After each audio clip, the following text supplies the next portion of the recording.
Chat with Surendra वत्स की छठी anniversary हम 5,000 लोगों के साथ पटना में आयोजित कर रहे हैं। डायरेक्ट सेलिंग का महाकुंभ, जिसमें आप उन सब लोगों से मिलते हैं जिनको आज तक आपने इंटरव्यू के माध्यम से सिर्फ मोबाइल पे देखा है। अगर आपने अब तक रजिस्ट्रेशन नहीं करवाया है तो डिस्क्रिप्शन में लिंक है। ज़्यादा लंबे समय तक रजिस्ट्रेशन खुला रहने वाला नहीं है।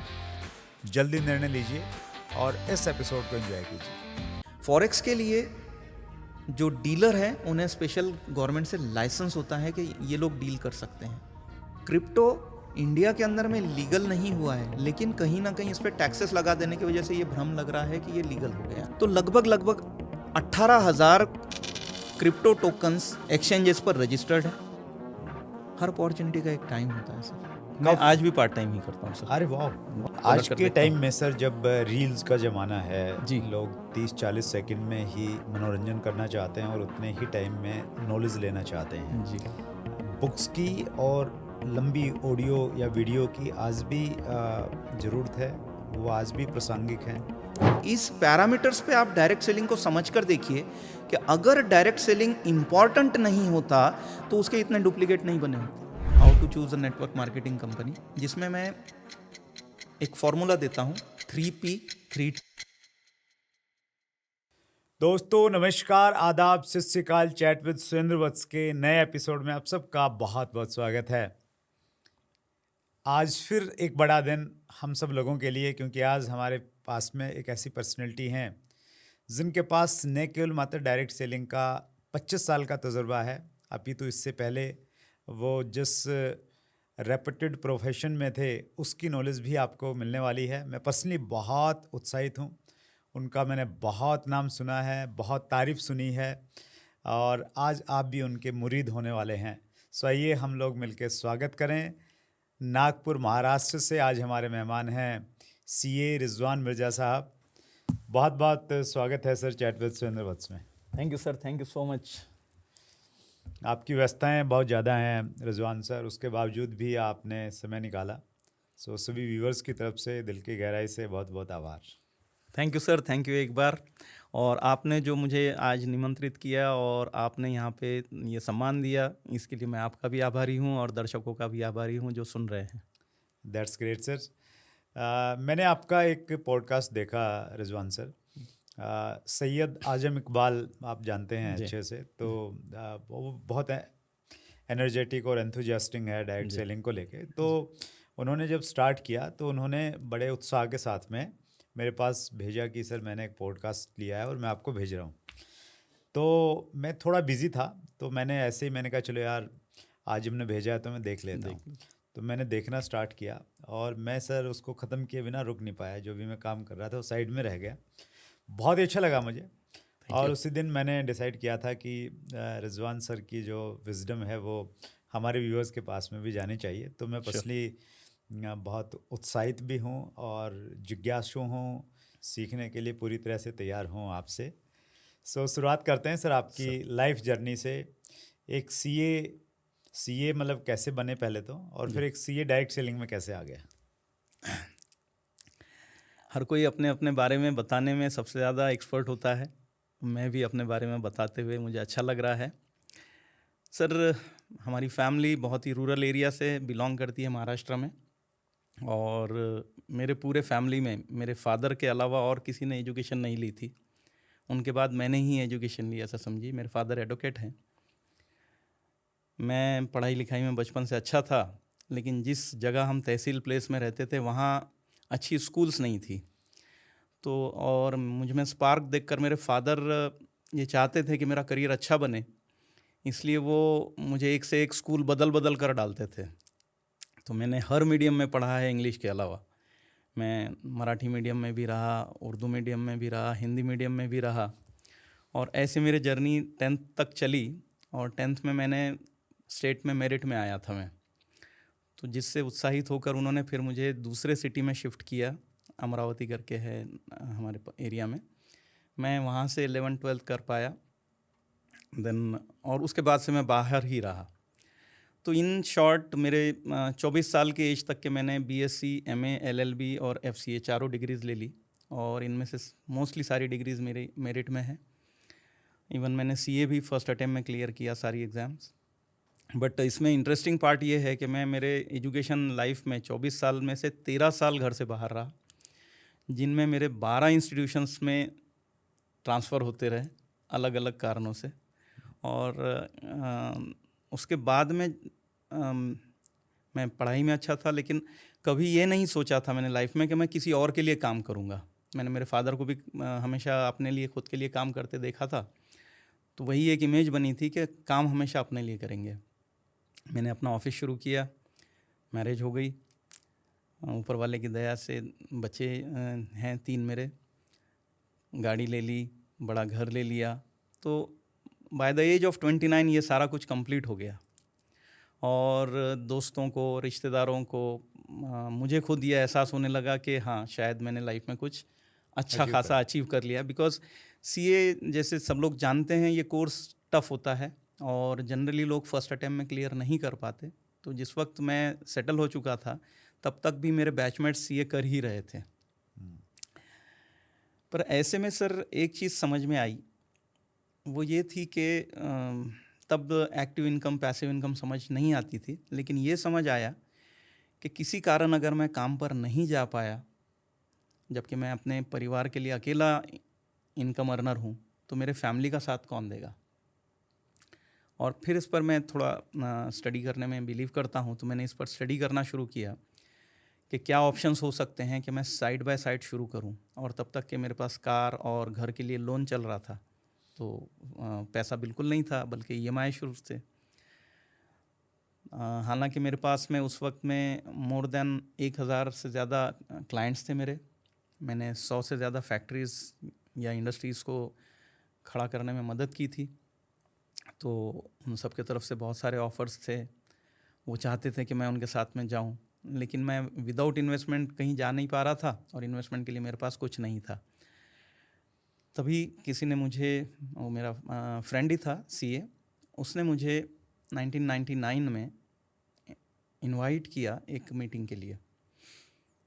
मैं उस जब मीटिंग में गया, वो मुझे नहीं पता था कि किस सब्जेक्ट की मीटिंग है, क्या होने वाला है, जस्ट फ्रेंड के इनविटेशन पर मैं गया। उस वक्त मैं 99 की बात कर रहा हूँ, इतनी गाड़ियाँ नहीं हुआ करती थी, ख़ास तौर से 4 व्हीलर्स। मैंने मीटिंग हॉल के बाहर देखा कि वहाँ पे दोनों साइड से बड़ी बड़ी गाड़ियाँ खड़ी हुई है। CA होने के नाते मैं इतना तो समझ पे आया कि ये जो भी हो रहा है, यहाँ पे लोग पैसा अच्छा कमा रहे हैं या अच्छे पैसे वाले यहाँ आ रहे हैं। मैं हॉल में गया, वहाँ पे कुछ प्रोडक्ट्स दिखाए गए, कुछ इनकम की बात की गई, बहुत समझ में नहीं आया। लेकिन उसके बाद में कुछ लोगों ने आके अपने टेस्टिमोनियल्स शेयर किए। उनमें कुछ इंजीनियर्स थे, कुछ डॉक्टर्स थे, एक मेरे सीनियर चार्टर्ड अकाउंटेंट थे। तो ये सब देखकर मुझे ऐसा लगा कि इसको और स्टडी किया जाए। उन्होंने मुझे इनवाइट किया एक और मीटिंग के लिए। पहली मीटिंग में आप बगैर इनविटेशन के ही चले गए? सर हुआ कुछ ऐसे कि जिसने मुझे इनवाइट किया था, he was not from Nagpur, he was from Betul. मैं नागपुर बेस्ड हूँ, वो बैतूल से थे, और उन्होंने मुझे कहा कि ऐसे ऐसे लोकेशन पे होती है, आप जाके अटेंड कीजिए। और मैं विदाउट किसी स्पॉन्सर के उस मीटिंग में पहुँच गया। और वहाँ जाने के बाद फिर मैं किसी से बात कर रहा हूँ, तो मुझसे पूछ रहे थे कि भाई आपको किसने इनवाइट किया, आप उन्हीं से बात करिए। अच्छा भी लगा मुझे ये, मैं उनसे बात किया, तो उन्होंने फिर मुझे दूसरी मीटिंग के लिए इनवाइट किया, वो भी नागपुर ही में थी कुछ दिनों बाद। अब समाज में 7-8 साल से जब मैं था, तो जिस भी प्रोग्राम में जा रहा था, या तो मैं स्टेज पर होता था या फर्स्ट रो दी जाती थी। तो मैं इस मीटिंग में भी बगैर किसी से पूछे, कोई था नहीं साथ में, 300 रुपये की टिकट लेनी पड़ी, टिकट लिया और फ्रंट रो में जाकर पहली सीट पर बैठ गया मैं। और वहाँ थोड़ी देर मुझे बर्दाश्त किया गया, फिर किसी ने आके मुझे उठा दिया कि सर ये सीट आपकी नहीं है, आप पहली बार आए हैं, आप पीछे बैठेंगे।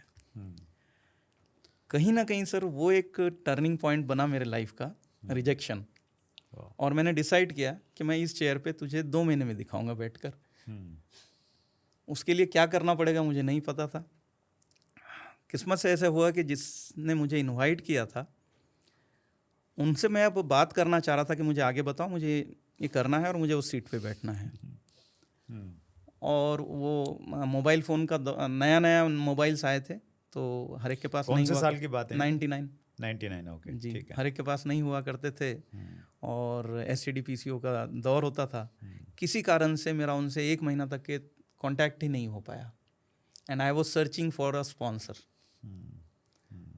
तो मेरे ही ऑफिस में कोई बंदा काम करता था, उसने मुझे कंफर्म किया कि उसका भाई वो बिजनेस करता है। अच्छा, तो that's how I got a sponsor in this industry. Wonderful. And Wonderful. Fortunately I came to Delhi. Indira Gandhi indoor stadium में बड़े माहौल में मैंने कुछ इंटरनेशनल पर्सनालिटीज़ को देखा, जिनमें से एक नाम मुझे पता है, आप भी फॉलो करते हैं, डगविड यस जी। Yes yes. उनकी पहली किताब मैंने पढ़ी, out of town expert with the briefcase. तो ऐसे प्रभावी लोगों से जब मिलना हुआ मेरा, तो मैं इस इंडस्ट्री के बड़े कैनवास को देख पाया और उस तरह से मेरी एंट्री हुई यहाँ पे इस इंडस्ट्री में। That's great sir. मेरी भी एक चीज़ आपसे बहुत अच्छे से रिलेट करती है सर। जैसे आपने कहा कि उस समय STD PCO का ज़माना था, तो ये बात लगभग वही है 99 2000 के आसपास की बातचीत है। तो मेरा एक STD PCO होता था हरियाणा में, जींद में जी। और उसमें हर सैटरडे संडे कुछ लोग आते थे और आके वो STD PCO पे फ़ोन करते थे। तो एक तो वो बहुत लंबी बात करते थे, उनका बिल ज़्यादा आता था, इसलिए मुझे बहुत अच्छे लगते थे जी। ग्राहक अच्छे थे मेरे। दूसरा, वो जिस लहजे में बातचीत करते थे तो वो अद्भुत था अपने आप में, मतलब मैं मोहित हो जाता था उनकी बातों से। मैंने कहा यार क्या बात कर रहे हैं, कितने प्यार से बातचीत कर रहे हैं। हमारा हरियाणा की पर्टिकुलर वो जो बेल्ट है ना, थोड़ी वो खड़ी बोली वाली बेल्ट है थोड़ा सा, तो हमारे लिए तो वो बहुत अच्छी शैली थी बातचीत की। तो मैंने पता किया ये कौन है, कहाँ से आते हैं। तो पास में एक होटल था, अभिनंदन होटल। तो मालूम चला अभिनंदन होटल में कोई कंपनी है, उसकी मीटिंग होती है। ओह। तो मैं देखने के लिए, अरे क्या कंपनी है, क्या मीटिंग है, कैसे है, तो ऐसे ही मैं वहाँ पे जिज्ञासावश ऐसे टिकट लिया, जाके बैठ गया। और जब पहली बार मैंने कॉन्सेप्ट देखा कि यार ये डायरेक्ट सेलिंग है, मिडल मैन और एडवर्टाइजमेंट वालों को दूर करके ऐसे ऐसा एक कॉन्सेप्ट है, तो बहुत अच्छा लगा मुझे। और ऐसे मेरा भी वास्ता हुआ। मैं तो किसी को जानता ही नहीं था, किसी ने भेजा नहीं है। और धीरे धीरे फिर उसके बाद में, उस घटना के शायद 1 साल के बाद में मैं डायरेक्ट सेलिंग में आया। अच्छा। हाँ, तो वेरी इंटरेस्टिंग सर, आपकी ज्वाइनिंग हो गई और फिर आपने पार्ट टाइम किया होगा स्टार्टिंग में? हाँ, और मैं आज भी पार्ट टाइम ही करता हूँ सर। अरे वाह, वंडरफुल, क्या बात जी, कर रहे हैं जी, सर जी, आप? जी। मतलब प्रैक्टिस आपकी कंटिन्यू है? कंटिन्यूड है। वाह, दैट्स ग्रेट, सुपर। मतलब पार्ट टाइम करके बड़ा मुकाम हासिल किया जा सकता है, आपकी प्रेजेंस ये बता रही है। 100%। और मेरा प्रोफेशन मेरी इमेज है। जैसे आज भी आपने मुझे इंट्रोड्यूस किया तो मेरे प्रोफेशन के ही नाम से इंट्रोड्यूस किया। मैं पसंद भी करता हूँ मेरे प्रोफेशन को, तो उससे मुझे कोई गिला शिकवा नहीं है। या जनरली एक परसेप्शन जो समाज में चला जाता है कि जो कहीं भी कामयाब नहीं है उसने नेटवर्किंग करना है। इनफैक्ट मैं यहाँ पे बहुत डिफ़र करता हूँ सर। मेरा ये मानना है कि नेटवर्क मार्केटिंग सिर्फ मजबूत लोगों का प्रोफेशन है। यहाँ पे कमज़ोर दिमाग वाले, कमज़ोर दिल वाले, कमज़ोर हिम्मत वाले और कमज़ोर नॉलेज वालों के लिए बहुत स्थान नहीं है। और इस गलतफहमी के कारण कि जिसे कुछ नहीं हासिल है लाइफ में वो इस प्रोफेशन को करेगा, यहाँ पे फेल होने वालों की भीड़ बढ़ती है। अगर कामयाब लोग जो और दूसरे प्रोफेशन में कामयाब हैं वो अगर इसको पार्ट टाइम लेते हैं तो उनके फुल टाइम प्रोफेशन से बहुत अच्छा करियर यहाँ से बना सकते हैं। ये मेरा मानना है, मैंने देखा है ये होते।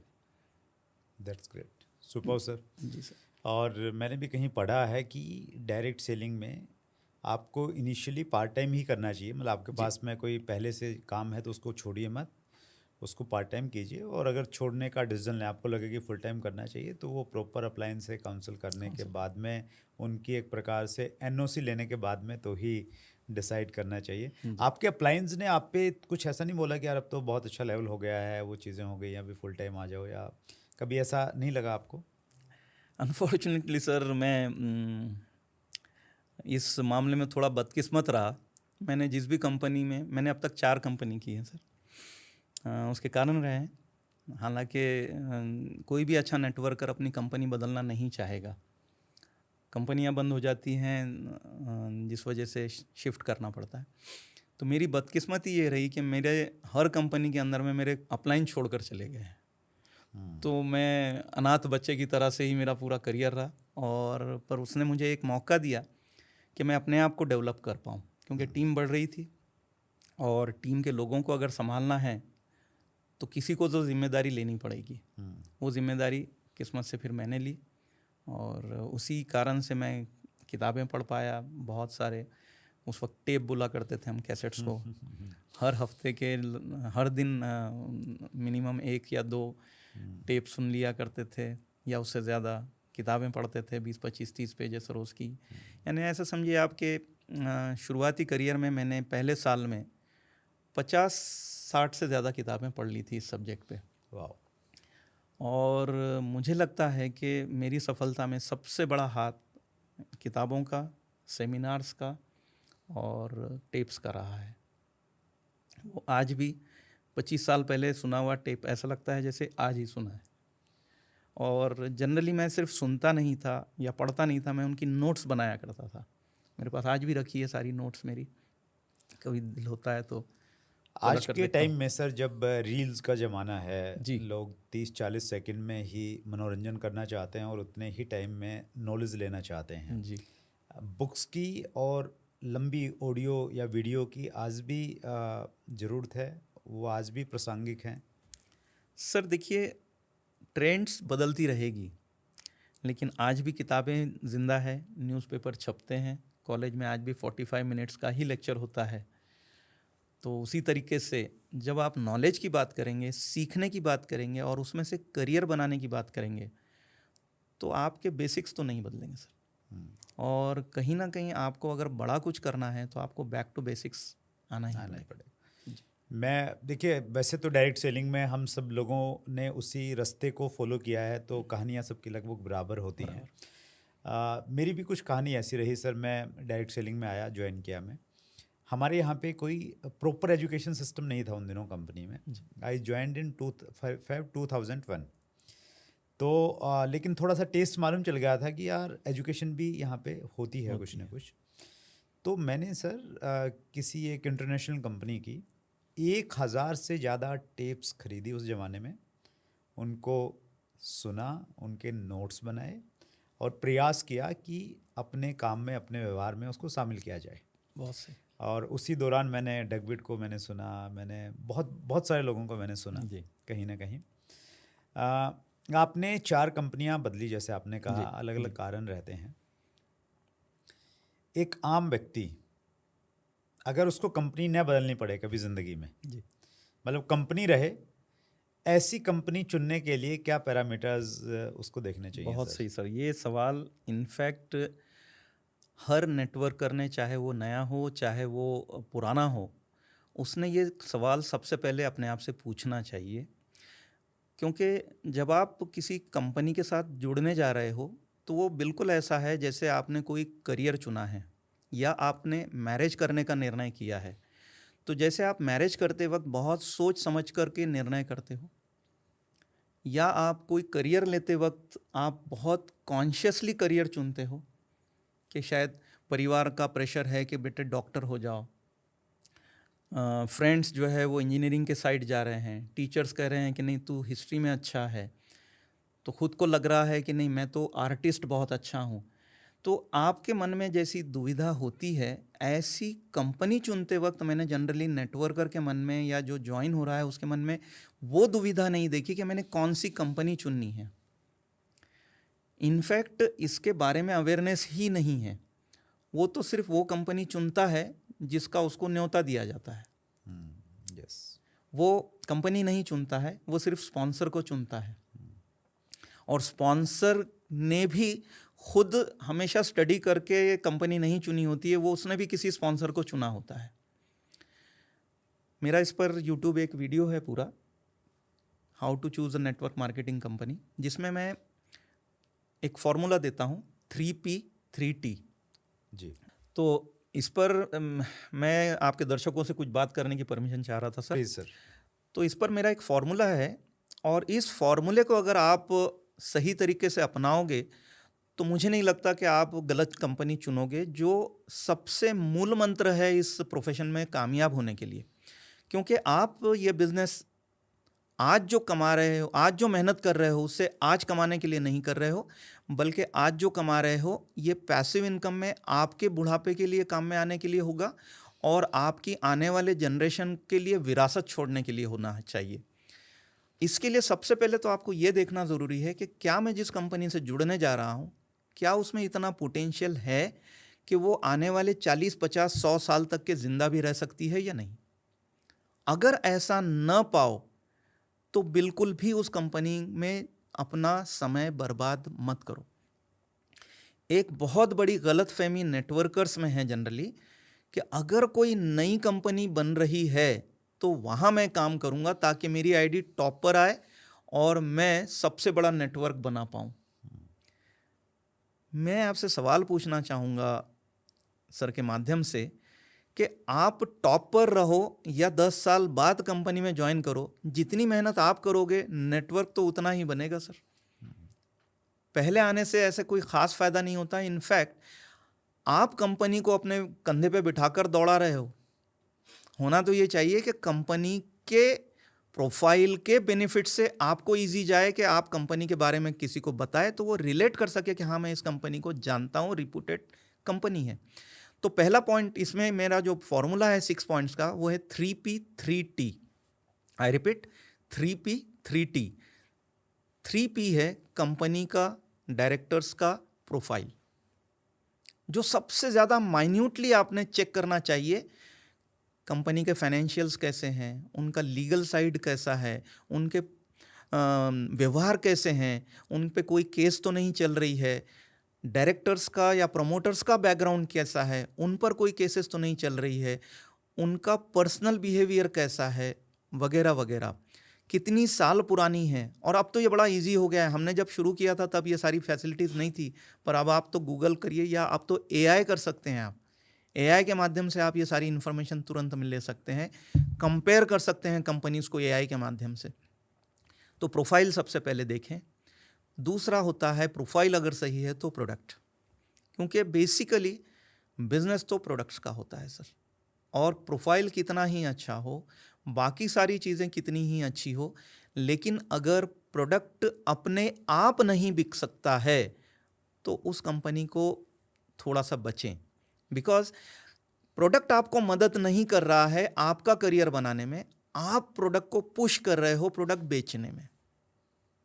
दरअसल नेटवर्क मार्केटिंग का बेसिक ही ये है कि आप कोई प्रोडक्ट खरीदें, उसको पसंद करें इस्तेमाल करने के बाद, और फिर उसको और लोगों को रिकमेंड करें।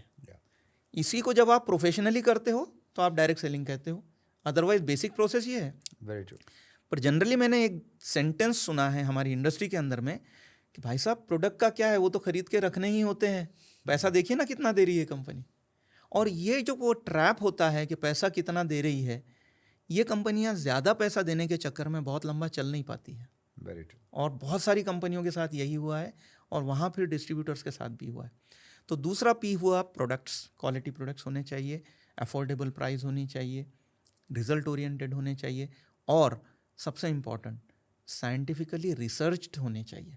क्योंकि कॉमन प्रोडक्ट तो मार्केट में अवेलेबल है। आपके प्रोडक्ट के अंदर में कोई यूनिक सेलिंग पॉइंट अगर नहीं है तो फिर वो प्रोडक्ट बिकेगा नहीं, या उसको कंपेयर किया जाएगा मार्केट से। जब कंपैरिजन होगा तो बहुत सी चीज़ों पे फिर वो ऑब्जेक्शन रेज करेगा। बट अगर आपका प्रोडक्ट अगर यूनिक है, देयर इज़ नो कंपैरिजन। और ये या फिर कंपैरिजन आप करते हैं तो कंपैरिजन में सामने वाले को ये लगे कि दिस इज जेन्युइन प्रोडक्ट। जी बिल्कुल। तीसरा पी होगा सर आपका इनकम प्लान का पी। डेफिनेटली अगर आप जॉब में जाना चाहते हो तो सिमिलर टाइप के वर्क में आप ये देखते हो कि कौन सी कंपनी ज़्यादा पैसा दे रही है, तो इनकम प्लान में भी आपने ये देखना है।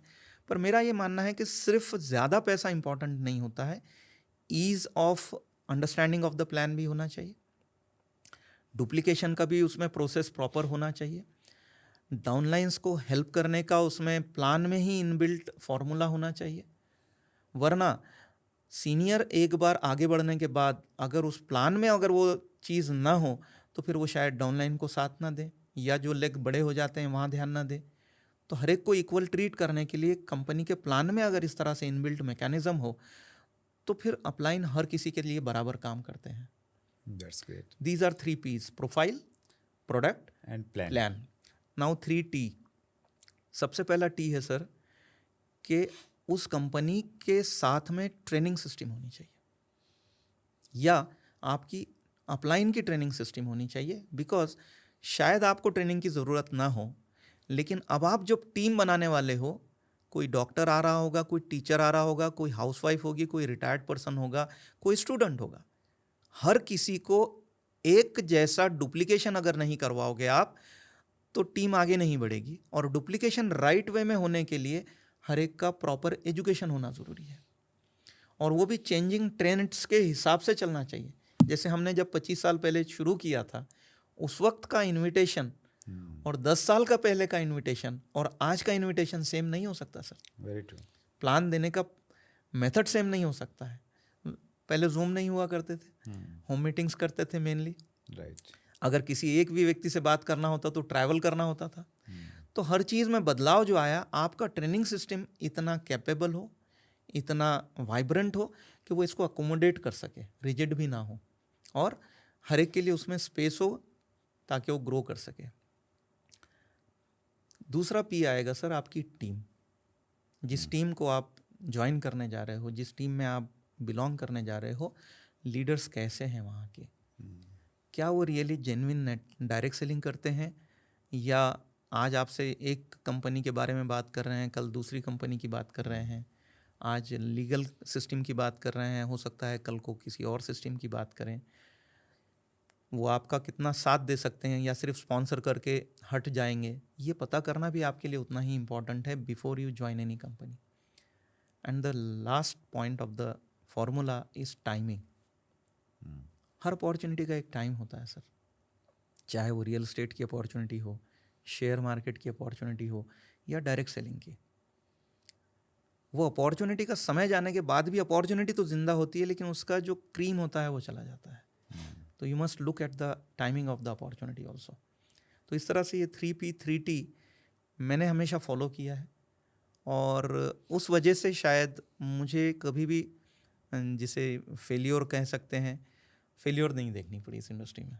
That's great sir. 3P 3T का फार्मूला आपने बताया जी ये बुक है सर, ये हम आपको भेंट करेंगे लास्ट में सर। इसमें हमने बेसिक्स को कवर किया है, लेकिन बेसिक्स से पहले इंडस्ट्री का विज़न, डायरेक्ट सेलिंग का विज़न क्यों चलेगी हमारे देश में, और राइट कंपनी कैसे चूज़ करना चाहिए, तो इसमें बहुत डिटेल में बातचीत है। और इसमें हमने एक 100 नंबर का प्रश्न पत्र दिया है कि आप अपनी कंपनी को जांचिए और देखिए कि 100 में से उसको कितने नंबर मिलते हैं। तो इसमें मोटा मोटी हमने 4 चीज़ों पे बहुत डिटेल में बातचीत की है। जैसे 3 तो वही है जो आपने बोला, हमने इस पे प्रोफाइल पे बातचीत की, बहुत डिटेल में हम लोग गए हैं, मैनेजमेंट एंड ऑल। दूसरा हमने प्रोडक्ट पे बातचीत की, तीसरा हमने प्लान पे बातचीत की, और चौथा कहीं ना कहीं हमने इसमें एजुकेशन सिस्टम को कवर कर लिया है कि कंपनी का एजुकेशन सिस्टम देखिए, जिसमें लीडरशिप भी आ गई है, और उससे कहीं ना कहीं कंपनी कितना लंबा जा सकती है, स्किल्स के ऊपर में काम कर रही है या नहीं कर रही है, वो उनकी प्रायोरिटी पे है या नहीं है, तो उस चीज़ पे बातचीत की गई है। और इसलिए, और ये जो प्रश्न है या रिजवान सर, ये मैंने ज़्यादा मैं नहीं कह रहा हूँ, तो कम से कम 100 लोगों से ज़रूर पूछा होगा जी। क्योंकि मेरा भी ये मानना है कि अगर कंपनी सही नहीं है तो फिर आप कितने भी जेन्युइन क्यों ना हो, तो फिर उसका उतना महत्व नहीं रह जाता है कहीं ना कहीं, और फिर आपको लगेगा कि नहीं यार, मैंने इतना टाइम कहीं ना कहीं वेस्ट कर दिया।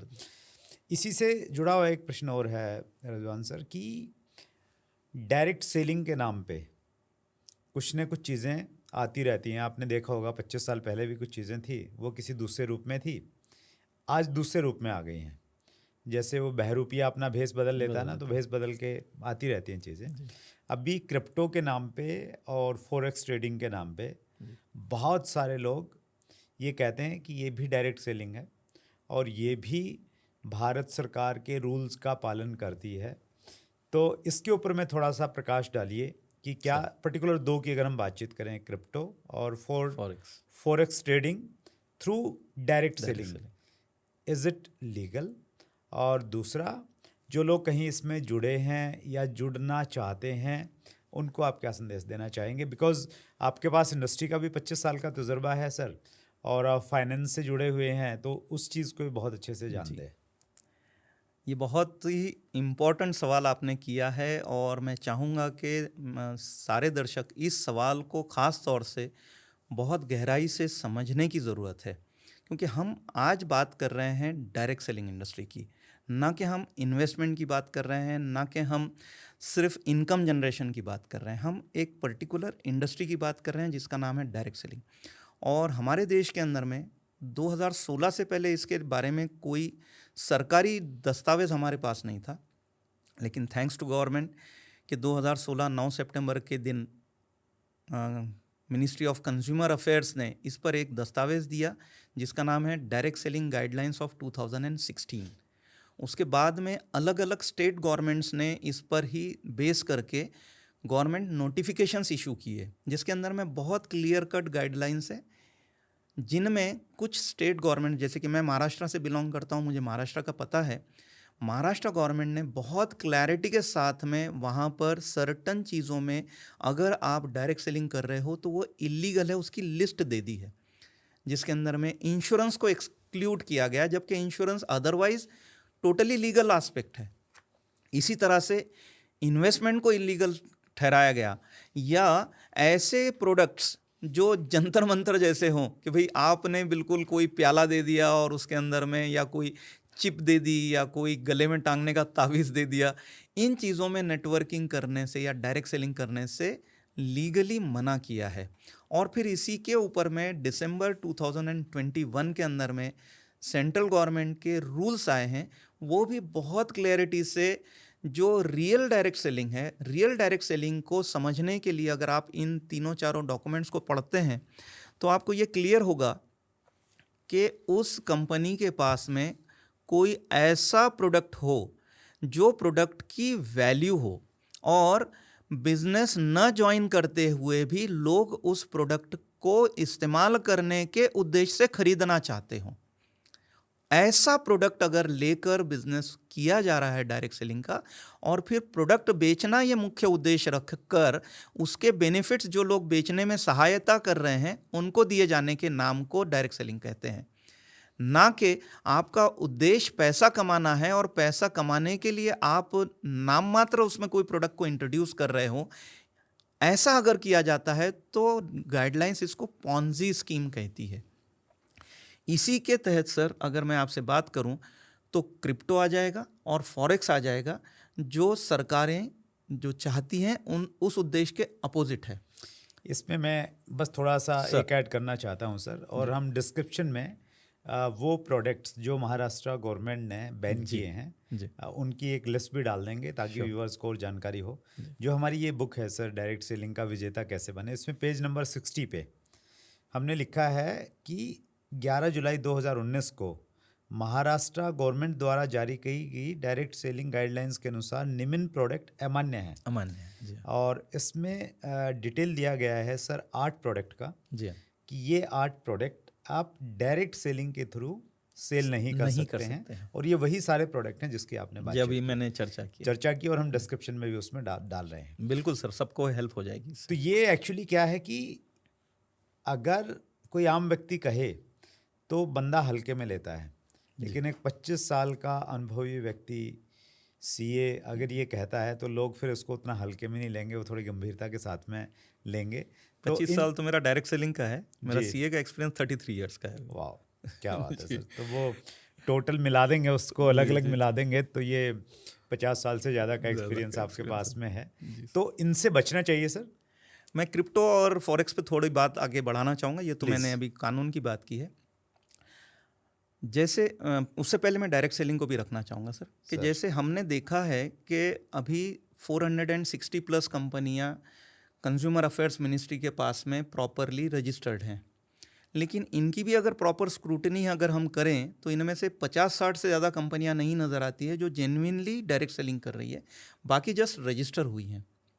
लेकिन क्रिप्टो बेस्ड या फॉरेक्स बेस्ड या इस तरह के और तरीके से हज़ारों कंपनियां हैं जो देश के अंदर काम कर रही हैं, उनका प्रॉपर रजिस्ट्रेशन देश में नहीं है, उनके बैंक अकाउंट्स नहीं है, उनका कोई ऑफिस नहीं है। अब हो क्या रहा है कि हज़ारों करोड़ रुपए का इन्वेस्टमेंट इन कंपनियों में लोग कर रहे हैं, लेकिन किसी कारण से वो लीगली फंसती है कंपनियां, या उनका प्लान प्रॉपर नहीं होने से अगर फाइनेंशियली वीक होती हैं और बंद होती है, तो ये कहीं किसी दफ्तर में जाके कंप्लेंट भी नहीं कर सकते हैं कि हमारा पैसा कहाँ से वसूल किया जाए। क्योंकि इनके ऊपर में कोई रेगुलेटर नहीं है। अब मैं क्रिप्टो की अगर बात, और ऐसी ज़्यादा कंपनियां हैं डायरेक्ट सेलिंग की, लीगल कंपनियां, जेन्युइन एथिकल कंपनियां 50-60 हैं, जबकि हज़ारों कंपनियां हैं जो अदरवाइज काम कर रही हैं, जो अपने आप को डायरेक्ट सेलिंग के नाम से पेश करती हैं। ये मेरी नज़र में ऐसा ही है कि सोना ये ऐसी धातु है जो पॉपुलर है, इसीलिए सोने के डुप्लीकेट बनते हैं। आपको लोहे का डुप्लीकेट बनता हुआ नहीं दिखेगा साहब, पीतल का या तांबे का डुप्लीकेट नहीं बनेगा। जो चीज़ बहुत महत्वपूर्ण होती है, जिसकी वैल्यू होती है, उसी का डुप्लीकेट बनेगा। मेरे दर्शकों से यही विनती है कि इस पैरामीटर्स पे आप डायरेक्ट सेलिंग को समझकर देखिए कि अगर डायरेक्ट सेलिंग इम्पॉर्टेंट नहीं होता तो उसके इतने डुप्लीकेट नहीं बने होते। जहाँ कहीं ये परसेप्शन है कि direct selling is not good, वो परसेप्शन आपका डायरेक्ट सेलिंग के वजह से नहीं बना है, वो परसेप्शन इसलिए बना है क्योंकि आपने एक इमिटेशन ज्वेलरी को सोना समझकर खरीद लिया, जबकि वो सोना नहीं निकला, तो आपका भ्रम टूटा है। इसी लाइन में अगर मैं अब बात करूं तो लगभग 18,000 क्रिप्टो टोकन्स एक्सचेंजेस पर रजिस्टर्ड हैं जी। अब आप अगर इनकी भी स्टडी करेंगे तो 20 या 25 टोकन्स ऐसे हैं कि जिनमें जेन्युइनली लोगों ने लॉन्ग टर्म के लिए उसमें ग्रोथ देखी है। बाकी टोकन्स का तो वन टाइम ग्रोथ आया है और उसके बाद में वो ख़त्म हो गए। अभी इन 18,000 टोकन्स में से 99% टोकन 0.1 सेंट से भी नीचे वैल्यू में पड़े हुए हैं, जिनकी वैल्यू $10 तक गई थी। तो $10 पे जिसने खरीदा होगा, अगर वो 0.1 सेंट पर है तो आज कहाँ होगा वो। पर जिस वक्त उसने सामने लाया जाता है तो यही बोला जाता है कि ये अगला बिटकॉइन बनेगा या अगला इथेरियम बनेगा। हर हीरो तो अमिताभ नहीं बन जाएगा, पर इस भ्रम में कि ये कम से कम इतना भी हो गया तो हम इतने गुना पैसा कमा जाएंगे। और इसमें मेरा एक प्रश्न ये भी है रिजवान सर कि मान लेते हैं वो नेक्स्ट बिटकॉइन बन भी जाए तो आप उसको as a investment point of view से आप ले लीजिए, लेकिन आप उसको डायरेक्ट सेलिंग के थ्रू सेल कर रहे हैं किसी न किसी प्लेटफॉर्म से, दैट इज इलीगल। और जो हमारे मैं वहीं आ रहा हूँ सर, डायरेक्ट सेलिंग के रूल्स हैं सर 2021 उसको ये डेफिनेटली वायलेट कर रहे हैं। हाँ, वायलेट कर रहे हैं। और उसमें बहुत क्लियरली मेंशन है कि जो डायरेक्ट सेलिंग एंटिटी है उसका फिजिकल ऑफिस इंडिया में होना चाहिए जी। Yes please. क्रिप्टो के बारे में देखिए सर, अगर आपको याद होगा तो 2015 में रिजर्व बैंक ऑफ इंडिया ने बहुत क्लियरली उनकी वेबसाइट के ऊपर में नोटिफिकेशन डाल रखा था कि crypto is not legal in India. और मैं समझता हूँ वो आज भी नहीं है। आज भी आप कोई भी वस्तु इंडिया के अंदर में क्रिप्टो करेंसी देकर खरीदना, ये लीगल करेंसी नहीं होगी। और ये क्रिप्टो के ही लिए नहीं, इंडिया के अंदर में भारतीय करेंसी के अलावा आप कोई भी और दूसरी मुद्रा में अगर खरीद फरोख्त करोगे तो वो लीगल नहीं होता है। तो यहीं से फॉरेक्स भी आ जाएगा आपका। फॉरेक्स के लिए जो डीलर हैं उन्हें स्पेशल गवर्नमेंट से लाइसेंस होता है कि ये लोग डील कर सकते हैं। क्रिप्टो इंडिया के अंदर में लीगल नहीं हुआ है, लेकिन कहीं ना कहीं इस पर टैक्सेस लगा देने की वजह से ये भ्रम लग रहा है कि ये लीगल हो गया है। उसको भी थोड़ा एक बार आप डिफाइन कीजिए सर प्लीज़। देखिए सर, क्या हुआ है ना कि किसी ना किसी तरीके से भारत का बहुत सारा पैसा क्रिप्टो में इन्वेस्ट हो गया है और वो जो ट्रेडिंग हो रही है पूरी, वो सारी क्रिप्टो वर्ल्ड में हो रही है और जिसमें रियल मनी जा रहा है जो देश के बाहर चला जा रहा है।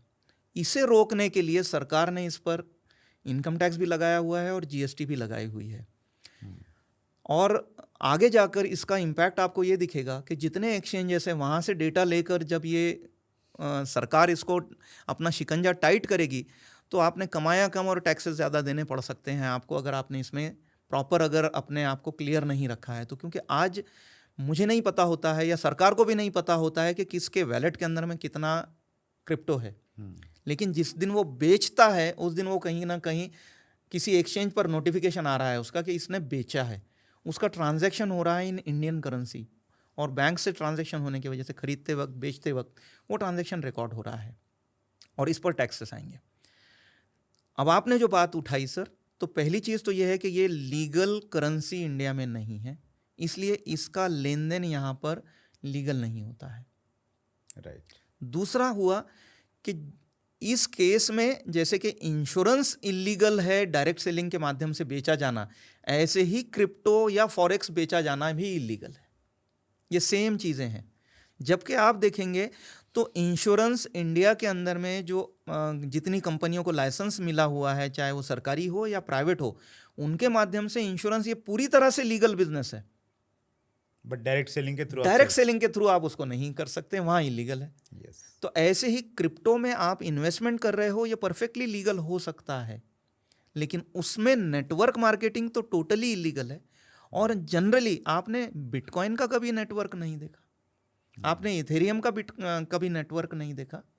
मैंने जनरली जितने भी साल से, लगभग 12-13 साल से मैं इनके नेटवर्क देख रहा हूँ, जितने भी कॉइन्स का मैंने नेटवर्क देखा है, उनमें से कोई भी कॉइन लगातार 5 साल तक के ग्रो होते हुए नहीं देखा है, वो ड्रॉप होता है सर। और उनमें दुनिया में कहीं भी लेन देन नहीं हो रहा है। उन्होंने अपना ओन इकोसिस्टम उतने लोगों के पुरता बनाया हुआ है, वो बाहर उससे नहीं निकल पा रहे हैं।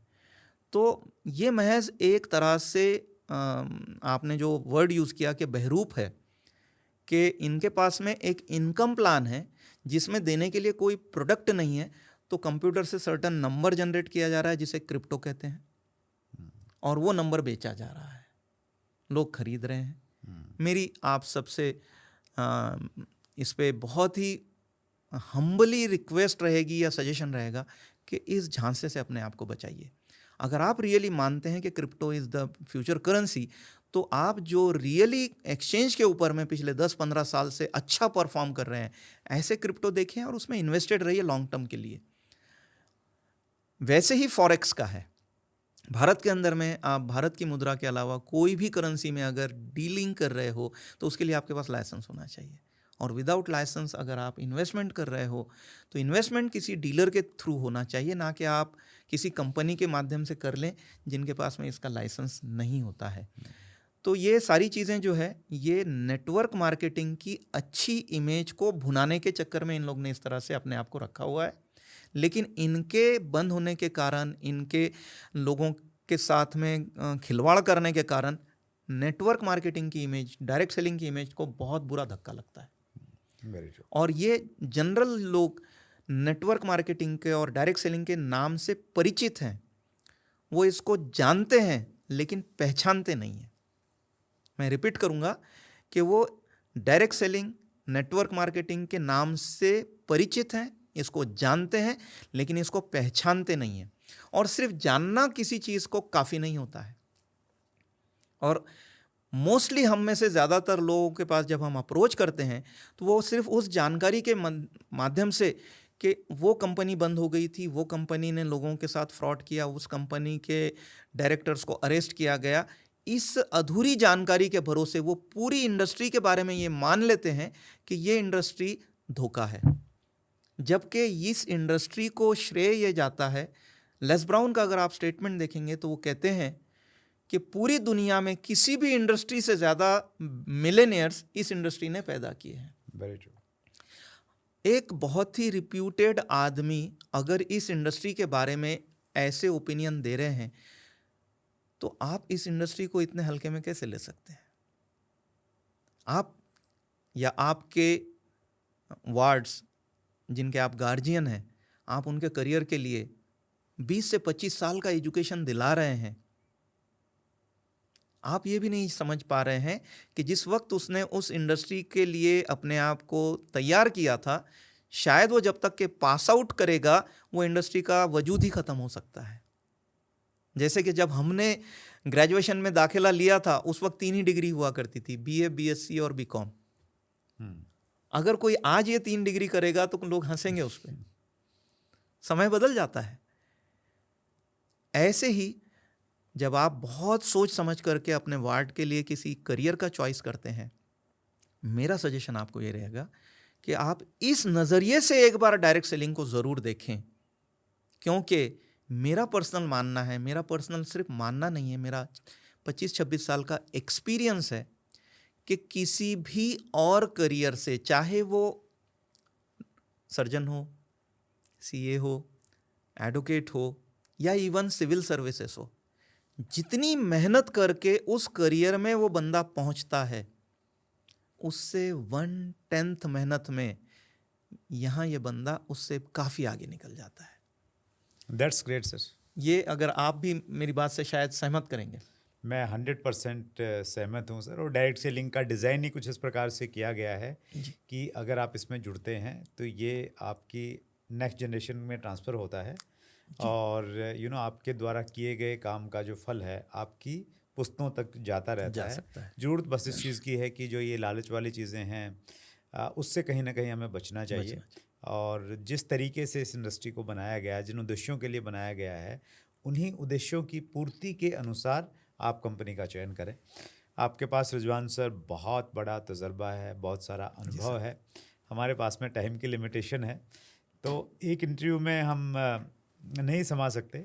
उसके लिए तो शायद बहुत लंबे इंटरव्यूज़ करने पड़ेंगे, कई सारी किताबें आपको लिखनी पड़ेंगी। लेकिन आपने समय निकाला सर, दिल की गहराई से सभी व्यूअर्स की तरफ से आपका बहुत बहुत आभार। Thank you very much sir. बहुत धन्यवाद आपका भी और दर्शकों का भी। ये थे सीए रिजवान मिर्ज़ा साहब, नागपुर महाराष्ट्र से हमारे बीच में। बहुत सारी नॉलेज, बहुत सारा एक्सपीरियंस जिनके पास था, और इसी प्रकार के अनुभवी और एक्सपीरियंसेस लोगों से अगर आपको मिलना है तो आपके पास में एक और बड़ी अपॉर्चुनिटी है, और वो अपॉर्चुनिटी है फ्रेंड्स मीट 2025। जी हाँ, इस बार हम इस प्रोग्राम को पटना में करने जा रहे हैं। हिंदुस्तान के सबसे बड़े ऑडिटोरियम बापू सभागार में 5000 लोगों के साथ में फुल डे का प्रोग्राम रहेगा। बहुत सारे मल्टीपल स्पीकर्स रहेंगे, बहुत सारी जानकारी, एजुकेशन और ट्रेनिंग आपको मिलने वाली है। सो आपने क्या करना है, आप अपनी टीम के साथ में तैयारी कीजिए। स्क्रीन पे आपको हमारे ऑफिस का नंबर दिख रहा होगा, उस नंबर पे संपर्क कीजिए। कब उसका रजिस्ट्रेशन स्टार्ट होगा, कैसे होगा, आप टच में रहिए। अगले मंगलवार को रात्रि 8 बजे फिर एक बड़ी शख्सियत से मुलाकात होगी। अपना ख्याल रखिएगा। बहुत बहुत धन्यवाद।